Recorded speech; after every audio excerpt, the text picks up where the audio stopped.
ايه رأيكم النهارده نعمل كفتة الحاتي؟ الكفتة النهارده هنعملها بطعم وريحة أحلى مطعم مشاوي. قد ايه سهلة وبسيطة.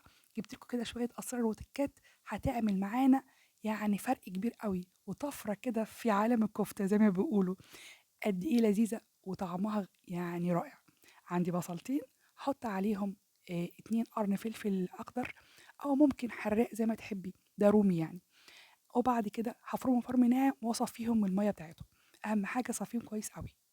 بعد كده اللحمه عندي حوالي كيلو وربع من اللحمه.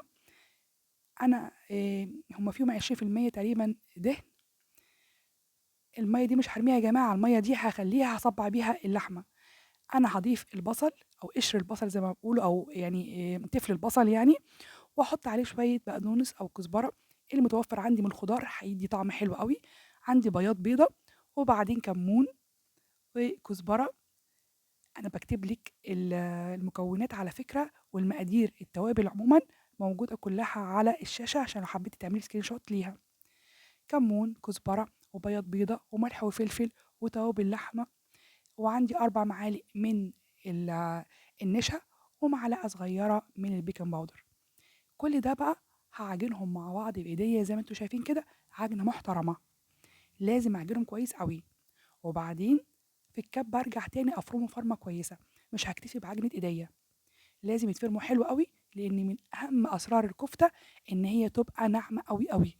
لازم تدّيني النعومة دي علشان تبقى متماسكة وما تفُكِّش منّي.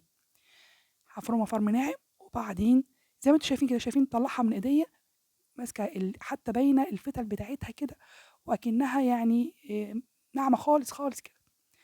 وبعد كده عندي المَيّة دي هي لونها أخضر كده، قُلت ده عشان الفلفل الرومي أنتم فاكرين معايا. هاحُط عليها شوية آآ معلقة صلصة ملح وفلفل، وأخلّيهم على جنب كده. هو ده كده اللي هاستخدمه في تصبيع الكفتة. هاحُط إيديّا فيها وأصبّع الكفتة. أنا هنا جايبة 4 أعواد من أعواد الشيش طاووق، وهاستخدمهم في تصبيع الكفتة. هابدأ إن أنا آخُد كورة كفتة كده أو كورة لحمة، وهابدأ أحطها في شيش طاووق كده، وبإيديّا أصبّع، وأحط إيديّا في الكفتة في مَيّة البصل وأصبّع، زي ما أنتم شايفين كده. يعني أصبّع الكفتة كده وأحط إيديّا في مَيّة البصل، وأبدأ أصبّعها بالمنظر ده. أنا بس باجرّي الفيديو علشان ما يبقاش مُمِل وزيادة عن اللزوم. المعلومة أهم حاجة توصل لِك. إيديّا في مَيّة البصل، وأبدأ إن أنا أصبّع الكفتة، وبعدين آآ أنزّلها على عندي هنا شبكة، وحاطة تحتيها صينية، وأكون مغلفة الصينية بورق قصدير أو ورق فويل، و عشان أحافظ عليها يعني. وباقي البصل أو مَيّة البصل اللي اتبقت معايا بفرشة كده، وأبدأ إن أنا ألمّع بيها وش الكفتة وأدخّلها الفرن.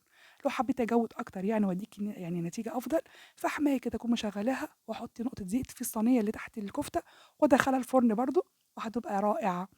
قد إيه طعمها جميل أوي. إن عجبِك الفيديو ما تنسيش تعملي لايك وشير، وتشتركي معايا في القناة، تدّيني لايك كبير كده وقلب كبير. وأشوفِك على فيديوهات تانية إن شاء الله بإذن الله، وباي باي.